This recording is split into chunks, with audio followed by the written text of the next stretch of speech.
भारत के अंतरिक्ष अनुसंधान संगठन इसरो और अमेरिकी अंतरिक्ष एजेंसी नासा ने मिलकर आज एक ऐतिहासिक अंतरिक्ष मिशन की शुरुआत की है। बुधवार शाम 5:40 पर श्रीहरिकोटा के सतीश धवन अंतरिक्ष केंद्र से GSLV F-16 रॉकेट के जरिए संयुक्त रूप से विकसित किया गया उपग्रह निसार यानी कि NASA ISRO synthetic aperture radar satellite launch किया गया। इस उपग्रह को बनाने में करीब 15 साल का समय लगा है और यह भारत अमेरिका के अंतरिक्ष क्षेत्र में पहली बड़ी साझेदारी का प्रतीक बन गया है। इस मिशन की खास बात यह है कि निसार सैटेलाइट का लक्ष्य न सिर्फ भारत बल्कि पूरी पृथ्वी की निगरानी करना है। यह मिशन जलवायु परिवर्तन, भूकंप, ग्लेशियरों की स्थिति, वनों की दिशा और समुद्री क्षेत्रों की निगरानी में अभूतपूर्व मदद करेगा। चलिए अब आपको बताते हैं कि आखिर क्या है ये मिशन निसार। निसार नासा और इसरो का एक संयुक्त मिशन है जिसे पृथ्वी की सतह और वातावरण पर बारीकी से निगरानी रखने के लिए डिजाइन किया गया है।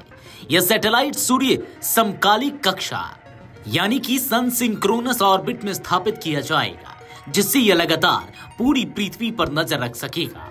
इस उपग्रह का कुल वजन 2393 किलोग्राम है और इसकी लंबाई लगभग 51.7 मीटर है। इसे GSLV F-16 रॉकेट की मदद से कक्षा में भेजा जाएगा। इसरो ने बताया कि यह मिशन कई चरणों में पूरा होगा। पहला, लॉन्च चरण। दूसरा, उपग्रह के अंतरिक्ष में तैनाती। तीसरा, कमीशनिंग और परीक्षण। चौथा, विज्ञान आधारित डेटा संग्रह चरण। अब ये भी समझ लेते हैं कि आखिर क्यों खास है ये निसार मिशन।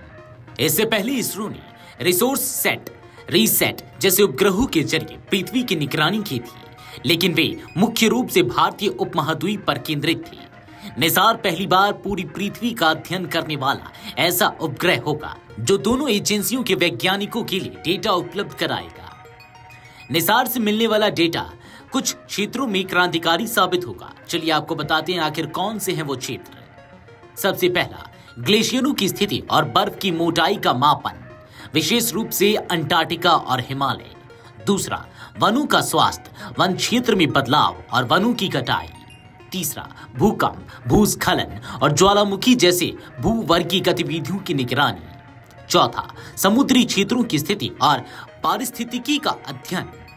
पांचवा, जलवायु परिवर्तन के असर की निगरानी और भविष्यवाणी। इस मिशन के तहत नासा ने उपग्रह के एल बैंड रडार सिस्टम को डिजाइन किया है, जिसे उसकी जेट प्रोपल्शन लैबोरेटरी यानी कि JPL में विकसित किया गया है।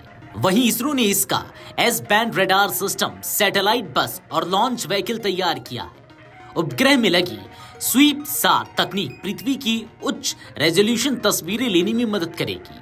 यह हर 12 दिन में एक बार पूरी पृथ्वी की निगरानी करेगा और बर्फीले क्षेत्रों की लगातार स्थिति रिकॉर्ड करेगा। इस सैटेलाइट से प्राप्त डेटा को भारत और अमेरिका दोनों के ग्राउंड स्टेशन पर डाउनलोड किया जाएगा। इसके बाद वैज्ञानिक इन तस्वीरों और आंकड़ों का विश्लेषण कर उन्हें शोध संस्थानों, विश्वविद्यालयों और आपदा प्रबंधन एजेंसियों तक पहुंचाएंगे। इससे प्राप्त जानकारी का उपयोग नीति निर्धारण, कृषि योजना, आपदा पूर्व चेतावनी प्रणाली, जल संसाधन प्रबंधन और पर्यावरण संरक्षण में किया जाएगा। इस मिशन और इस खास सैटेलाइट को लेकर एक और सवाल है कि आखिर कितनी अवधि तक ये काम करेगा, यानी कि अंतरिक्ष में रहेगा।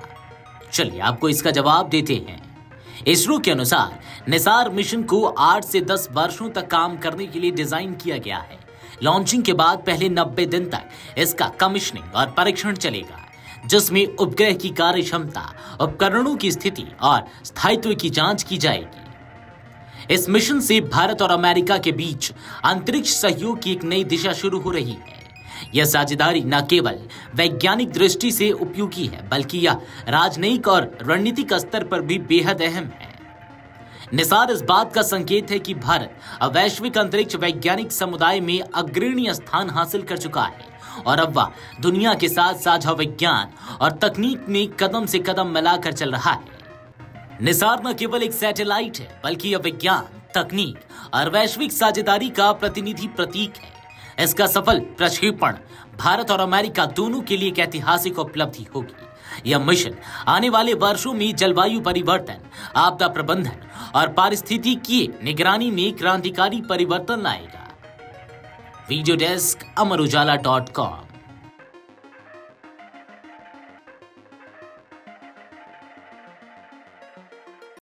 अगर आप ये वीडियो YouTube पर देख रहे हैं तो हमारे चैनल को सब्सक्राइब कर बेल आइकन दबाएं और Facebook पर देख रहे हैं तो हमारे पेज को लाइक करें।